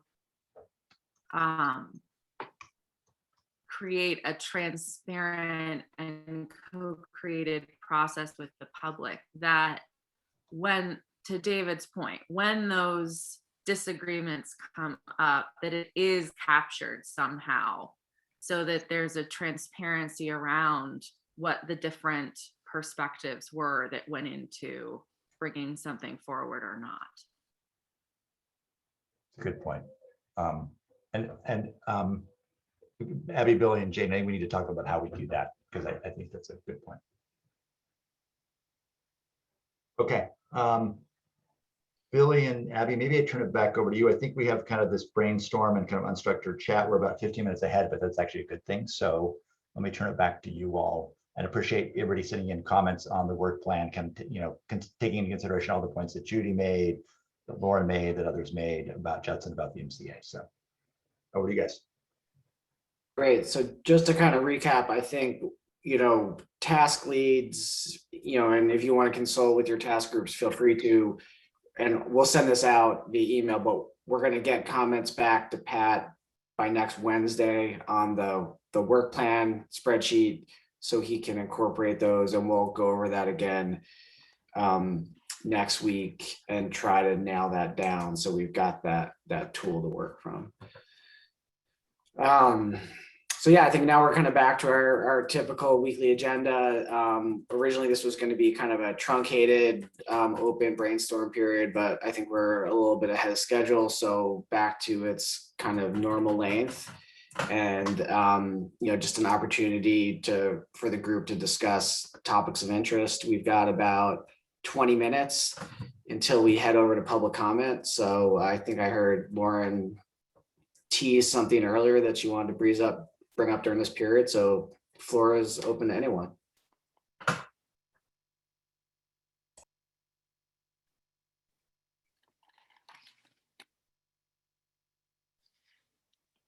I guess I'm waiting for either John or David to jump in and take space to talk tile drains in this moment. And I wasn't necessarily recommending that we bring it up now. I just wasn't sure, since last week as a subcommittee, we kind of talked about each of the task groups, at least those that were going to meet between subcommittee meetings, would identify some of those tension points and report back, or maybe we just flag it for another meeting to discuss. I'm not sure if that's helpful now or not, but some high level, some rather specific. I don't know if other task conversations went through that process. So also happy to listen to the tile drain conversation. I personally think we might be more fully served. I'm saying this selfishly. I'm not prepared to have an argument about tile drains. I'll just be very transparent about that. That maybe elevating some of the broader potential conflicts, of which tile drains is clearly one, would be good to have noted. Maybe somebody can take a running list as to what those conflicts were that were brought forward in the task groups that did discuss them, if everybody is amenable to that. David? Yeah, I think that makes great sense. I was just going to flag a few categories. Like, I think as we move, there's a set of conflicts around potential practices that may have embedded, disagreements that are in some ways more technical, although they may also involve some larger questions. For instance, some of the practices around in the agricultural arena relate to the relative balance between if we're talking ultimately about public support or requirements for things, are they tilting the needle towards one kind of farming or another kind of farming, or against farming entirely? And similarly, I think, some of those same questions come up in the forestry context as between wild forest, lightly managed forest. Charlie had a better way of describing this, or more intensively managed forest. What's the right balance of that? In each of those instances, my own experience has been that the tension between, whether we use regulatory tools or public funding tools or technical assistance and outreach tools, is more of a balance question than a yes or no question. Same thing with the kinds of different types of farming or the different types of forest management, that they're more a question of what's the right balance and proportions. And those become really fairly information intensive questions to answer. And I don't know that this group will have the capacity to answer those, but I do hope that we get into some of the questions about trying to figure where do we draw the relative balance between those kinds of things, and or does someone want to just take a whole idea out of the bailiwick? And the last point I'll make about this, in some ways, I feel like it's important to talk about regulatory versus funding or tax incentives or technical assistance, because I've experienced in some of these discussions a sense that a desire to put that off and leave that to someone else to decide. And I think that would be a mistake. I think we have an opportunity to speak, if we can speak to some of those issues, we should try. Because it's part of the value of having a process like this, that a group of people come together with a set of recommendations that share with legislators and public policy officials. We're a group of experts and thoughtful people, come out on those issues.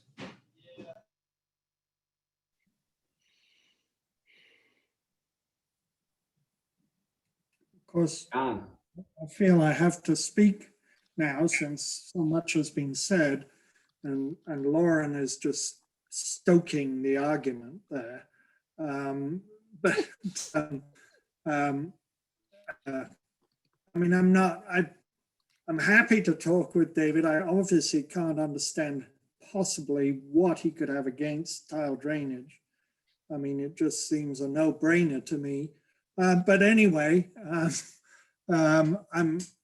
I'm happy to have that discussion in public. It might be better to preliminarily, just like dueling, you set some ground rules, and maybe David and I need to talk first and see really if there is huge disagreement. I am abundantly conscious of the negatives of tile drain, the potential, I'm going to say the potential negatives, because like most farming practices, it is how you do it, not whether you do it. Farmers are historically remarkably adaptive to incentives to change. And we see that we see that all the time.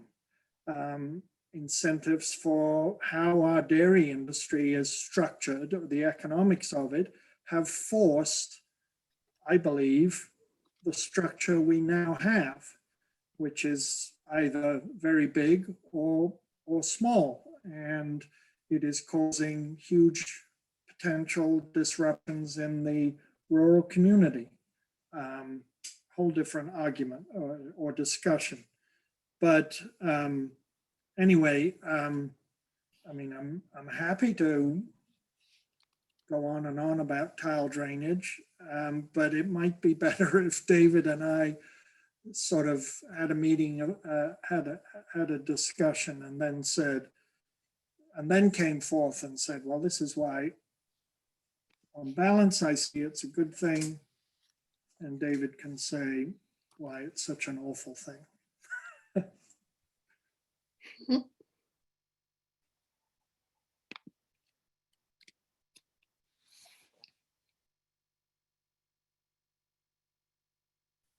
Oh, good. I'm glad that was so simple that it's shut you all up. I think with something as specific as tile drains, you're correct that the first step, it says my connection's unstable. I'm going to turn my video off. The joys of rural broadband. Maybe that's a conflict we could talk about. I think with, yeah, maybe we can flag that something like that is a place where the YouTube maybe have a conversation and come back to that. I was more thinking that in this time, it might be good to surface the broader conflict areas. Lauren, I think, does have a list. I don't know if she's willing to share some of the ones that came up both in task 5E. I have some of them written down, and task 5D, I believe. And then Judy just wrote in the chat about Zach Porter's letter from Conservation Law Foundation mentions the Vermont's forest management practices. Does anyone know where I can get a copy of these practices? And I don't know the answer to that question.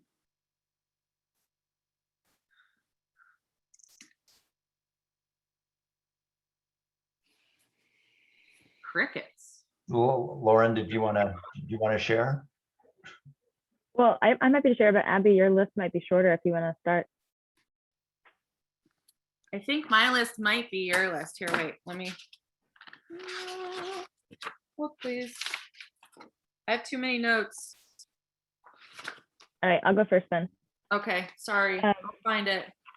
There was unsurprisingly a lot of overlap between the tension areas that we identified in the NatureBased Solutions group, as well as the Task 5E group. Let me know, team, anybody on either of those groups, what I missed or I'm capturing incorrectly. In no particular order, dams, full stop, farm buyouts and wetland restoration, carbon credits, emissions versus sequestration and how we're going to manage those two different things.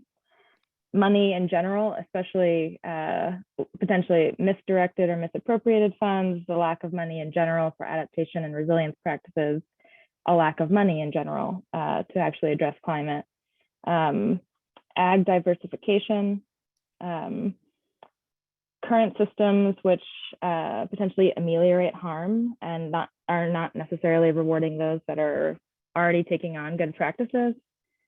Again, the land use for renewables, carbon emission sequestration, and the impacts on the forest economy, no net loss and or net gain policies, the lack of funding for protecting our natural resources and not just directing those funds towards the natural resource areas that are actively being degraded. So protecting what is currently clean and working. There's not a lot of money for that. We have a big one for, I think, the whole Climate Council and the global community at large to consider is actual energy use reduction, which is one of Judy's sustainability questions too, but recognition that we can't just change how we're using energy, we have to be changing how much we're using. Figuring out how to do that in a state will be very challenging, I think. let's see, workforce development and education issues or needs. The need for especially landscape scale work that this subcommittee is talking about, being captured in a state model, but oftentimes requiring regional efforts. So, you know, multi-state, multinational with Quebec up there. And biomass energy, the absence of life cycle assessments. And I think that might be my full list from both groups, but Abby, you probably captured some more from 5E. Did you say tourism? I don't know. Did I say tourism? Tourism economy is on here too. So tourism, I had also the difficulties or the conflicts that come up when you're operating in a scarcity mentality versus when you're operating in an abundance mentality, and the pieces that come up from those different types of thinking. Similarly, reactivity versus proactivity, which ties into what Lauren was talking about in terms of like where funding dollars or funding streams tend to go and how we assess where need is or isn't. The RAPs were one, potentially. Pesticides were another one I've thought of as a potential conflict. And I think that's all I have at the moment. Not saying they have to be conflicts, just flagging that they might be. Yeah, thanks all. That's a really comprehensive list. And I think it's a kind of glimpse at the complexity of issues that are wrapped up in climate action in Vermont. And, you know, I guess my overarching comment on this topic is that I feel our focus should be on like how prescriptive and final we feel we need to be on any of these given questions in the first plan, right? Like we're going to be planning and responding to climate change for the foreseeable future. Any number of the questions Lauren and Abby raised are current public policy debates that have been ongoing for years and in many ways intractable. So at least for me, any sense that we would resolve them through this process in the next few months does not seem realistic. And if we do, they probably weren't done with sufficient public participation by stakeholders. So, for me, I think, especially in this first plan, it's how we set the course to resolve these issues, what we value, what the kind of value statement for the outcome is, what the desired future state is, and then kind of the process to get there. If we can resolve some of these challenges in the course of this initial plan development, that's great. And I'm not discouraging that at all. I'm just being realistic that some of these are pretty big nuts to crack. And I think we need to kind of set our expectations around what we're actually going to accomplish over the next few months. That's just how I come to this conversation personally. And Alyssa, you got your hand up. Yeah, I really appreciate that. I want to disagree. I think it is absolutely our responsibility here to predict and address these early. I think we can see evidence in other legislation and recommendations made by the legislature that have had incomplete, just really have not thought through all of the ramifications and how things will play out. I mean, look at the 4 school mergers. That was a huge issue that if there had been more work done early, could have made that process later. And so I think it really is our responsibility here in this room to do as much of this work early as possible.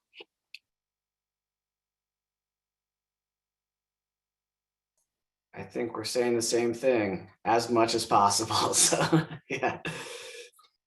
Well, and I think I would just add that I think a lot of what I've noticed in some of these processes is that you get into what is considered to be a politically intractable place, and then we determine that it's not something we can talk about or address, and so it falls to the wayside. So I'm not saying that I think you're correct, Billy. I think the idea that we would solve any of those things here is probably insanity, but I think that they have to be called out. I'm not willing to put forward any recommendations that don't have the barriers to the implementation of something called out specifically, whether it's politics or otherwise. I don't see that as our job here.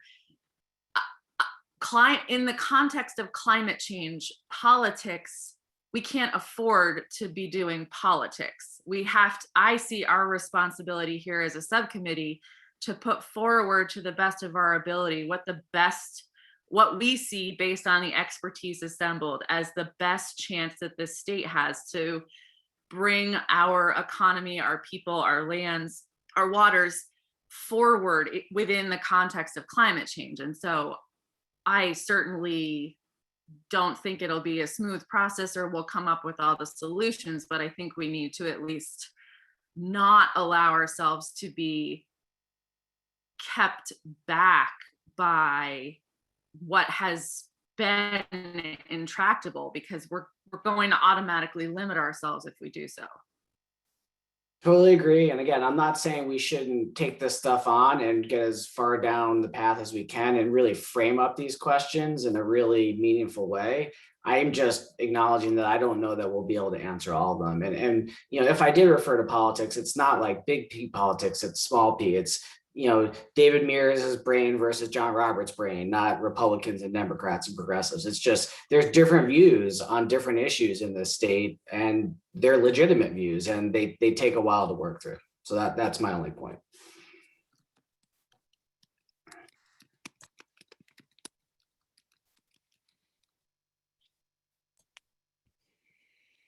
Judy. In our group, we discussed that we probably could not solve all those issues, but that perhaps we should make recommendations that they be addressed in the future. I think that's a great idea.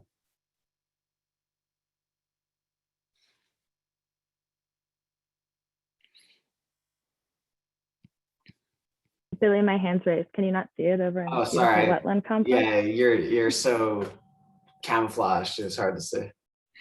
So I agree with everything that's been said. I think if we could comprehensively address all of those issues, big and small, like this subcommittee could potentially go in for like a Nobel Peace Prize.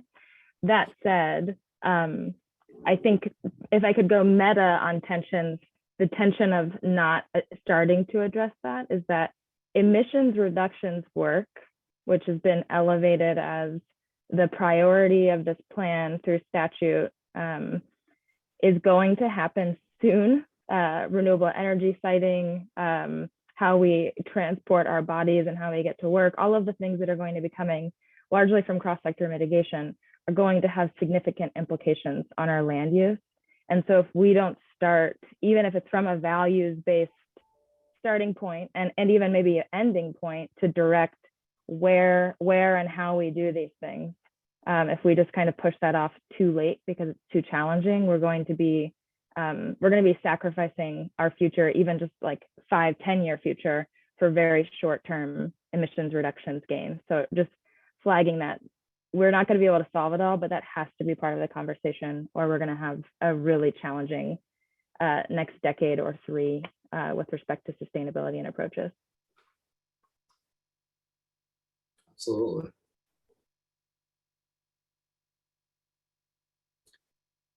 Yeah, so I think that's a good place for us to spend time individually is, as we look at the challenges which have the most immediate bearing on decisions that we're making today. And really we need to get out ahead of which are ones that, are still critical, but we may have a little bit more runway to resolve. And, that might be a good way for us to prioritize our capacity as well. All right, well, we're at the next agenda item time. So any other thoughts on this conversation before we move on? Pat, any sage words as a professional facilitator for us? I think our sense is I think you all are doing great work. You're getting task groups are working hard. You've got a work plan laid out that needs some work, but it's on its way. So I think you guys are all making great progress. And again, some of the underlying rubs you're going to uncover and try to work through. And as you all say, it's at least important to name them, even if you don't fully resolve all of them in the short time you have. So lots of work in the many years ahead, as you know. Great. All right. Thanks for that, everyone. Seeing no hands or strong gestures, we'll move on to, let's see, public comment. So it's 11:52. We've got about 5 or 10 minutes. So any members of the public here who would like to share some comments, please raise your hand or otherwise identify yourself. So I see Annette so far. Any others?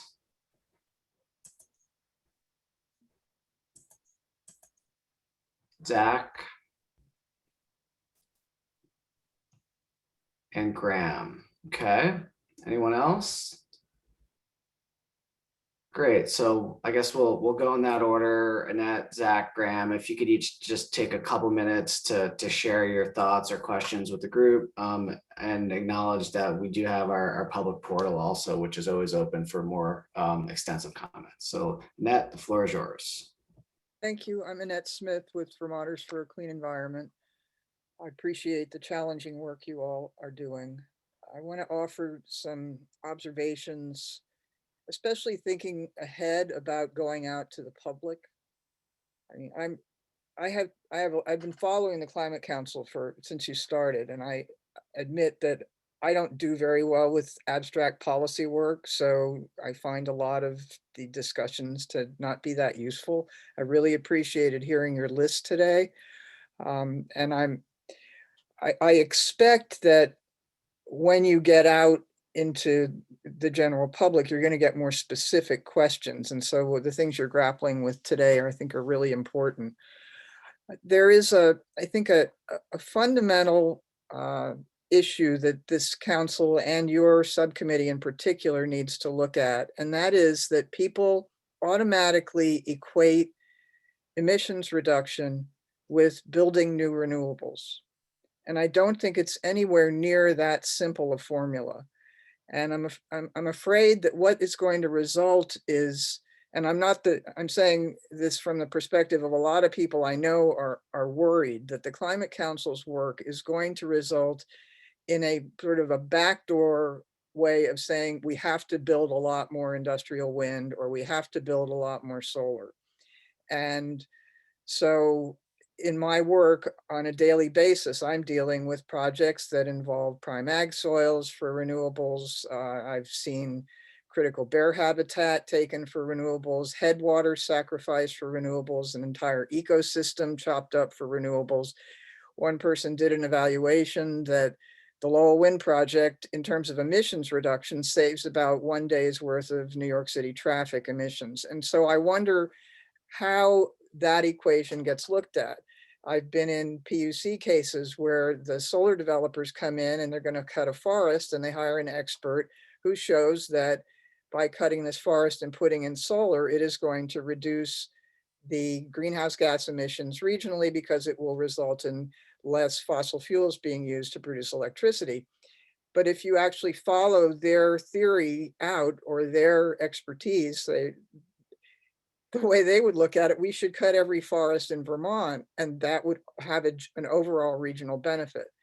And I haven't yet seen anyone come in and do an evaluation of cutting forests for solar and whether or not there's the net loss is greater. And so this kind of brings me back to thinking about the work that I thought the Gund Institute was doing when they first came to Vermont. And I don't know what they're doing now, but involving actually trying to, I mean, I don't like the idea of putting a financial value on our resources because that sort of commodifies them. But on the other hand, I think that that's where we need to go in some respects, and thinking about the values that our forests and water and air and prime ag soils and how that balances out with, and then find some genuine way of assessing emissions reductions. And I don't know if you've heard from Dr. Bill Mumma, but he brings in some very good science on forests, and that might be, hearing from him directly might be a good place.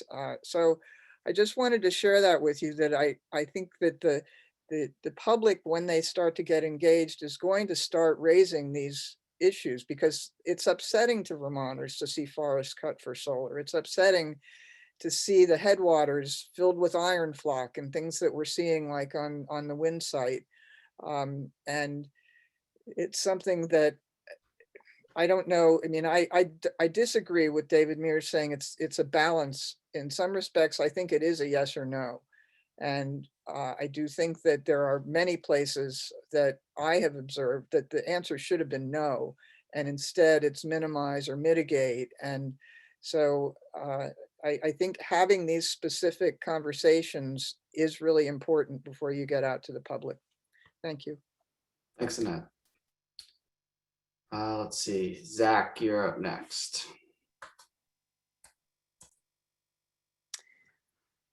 Thank you, everyone. I guess I'm getting some bad backlighting here. I'll just turn the video off again so it's not so strange. I appreciate the just confirmation that I've seen already here that many of you, I think, have already seen the kind of scoping comments that Conservation Law Foundation, I'm sorry, I should back up. I'm Zach Porter with Conservation Law Foundation in Montpelier. And submitted comments earlier this week, kind of as this initial scoping phase of public input. We intend to submit much more detailed comments before long, and I've already received some inquiries from members of the subcommittee to provide more supporting evidence for and information for some of what I already provided. So maybe even sooner than later, I will circle back with some of that additional information to help you as you start your deliberations. And I want to also just echo the comment a moment ago about Professor Bill Muma, emeritus professor at Tufts University, who's authored I think 5 Intergovernmental Panel on Climate Change reports, and is a biomass and natural carbon storage expert. We have others in New England too who would be wonderful to hear from on the topic of natural carbon storage. And I just saw in the chat that the 2015 GUND report was shared, which is excellent. But what I want to note is that there's been a tremendous increase in knowledge in just the last couple of years in kind of the role of healthy functioning wild ecosystems and their ability to naturally store carbon. This information wasn't available at the time that this GUND report came out, and that a variety of other reports that were done, around that time frame came out. So I think it's really essential to hear the latest science and look at these life cycle issues closely. And so look forward to those opportunities to learn with you all. And yeah, appreciate your time and the good conversation today. Thank you. Thanks, Zach. Graham, I think you were interested. Oh, Judy, do you have a quick question or response to that? Yeah, I'd like to ask Zach a question if that's possible. Sure. Zach, I've read through this several times, and there are quite a few instances of suggestions that you have that I wonder who would pay for that. It's not an equitable situation, and it would put either farmers or marginalized people or people living in marginalized areas in jeopardy of financial bills that they can't afford. And I wondered if you could address that in the next letter that you send. Thanks, Judy. Yeah, I would love to visit with you about that. So what I'll do is follow up with you one-on-one, and maybe then I can, better understand your question and make sure I get you the answers that you're looking for and provide those to the whole subcommittee. And I'll also just offer that equity concerns are top of mind for me, and want to also just mention somebody who I've worked with quite a bit recently, who is Rich Holschuh, and some of you may know him. He's the director of the Otway Project based in Brattleboro, and is the Tribal Historic Preservation Officer with the Elnu Band of the Abenaki. And I think is also somebody who this subcommittee would really benefit from learning from, hearing from. And I'll also just offer, because both of these people also spoke in just the last several months to leaders here in Vermont. If you look at the House Natural Resources Committee's testimonies from this past legislative session, there are several excellent discussions that went on there by people who have information to share that's directly relevant to the conversations that you're all having here, and would make excellent candidates for speakers to this subcommittee. Or you could, of course, just check out some of those recordings, and it might be worth even just submitting some of those for the record as well. But Judy, I really appreciate that question, and yeah, I want to assure you that those equity questions are top of mind for me and for Conservation Law Foundation. So I'll follow up with you very shortly. Thank you. Great, thank you both. Graham. Thanks, everybody. This is Graham Unang, Struthnock, the Policy Director at Rural Vermont. I'll keep my comments short, and yeah, thank you for the work that you're doing. It's evident from these conversations that you all are taking this, very seriously, and thank you. I just wanted to quickly go through and say that it was really helpful to hear from Iris today some of the draft Just Transitions guiding principles. I think we're really curious to see how those are used as a filter and a metric throughout this to determine what gets prioritized and what doesn't. Thank you also for Jane for running through the milestones and the timeline again. I didn't make last week's meeting, so it was helpful to have that. I'm excited to see the cross-sector template used more and see the future of that. I appreciated John Roberts bringing up just sort of the potential unforeseen costs of some of the more short-term solutions, and he used the example of electric vehicles. And though I know that's not the priority of this committee, I think that's a really good example, and I'm curious to see how examples like that and others will filter through something like the Just Transition principles that were shared with us today. And lastly, just wanted to put my support behind you folks, doing the due diligence that you can with the time you have around some of these points of tension that were brought up. I agree with Alyssa and some of the others who spoke that these are really important, and although they are challenging to address sometimes from political perspectives or cultural perspectives or from a science and fact-based perspective, they'll be really important to get into as best you can. I'll leave it there for now. Thank you all.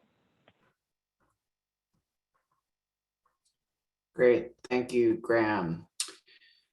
Any other members of the public care to share any comments or thoughts with the group right now? Okay, we're at 12:05. Thanks, everyone. We're meeting again next Friday. I think at least one agenda item will be to nail down the work plan. So task leads and others, get your comments to Pat by next Wednesday. And Abby and I will give some thought to where else we'd like to focus our time. And if anyone has thoughts on that, please feel free to share it with us via email.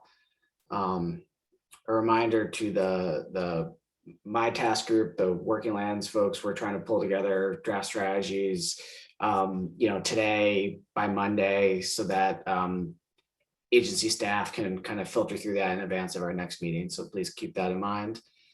And anything else before we break? I would just like to reiterate that Billy and I really are happy. Sorry, internet connection unstable again. Billy and I really are happy to have your input on the agenda. So if you have thoughts, please send them to us. We're happy to incorporate those. It's just, we tend to not hear much, but happy to have some co-creation in that as well. And thank you all for your time, thought, energy. All right, that's a wrap. Have a good long weekend, everyone, and thanks again. Bye. Bye. Thank you, everybody. Have a good weekend.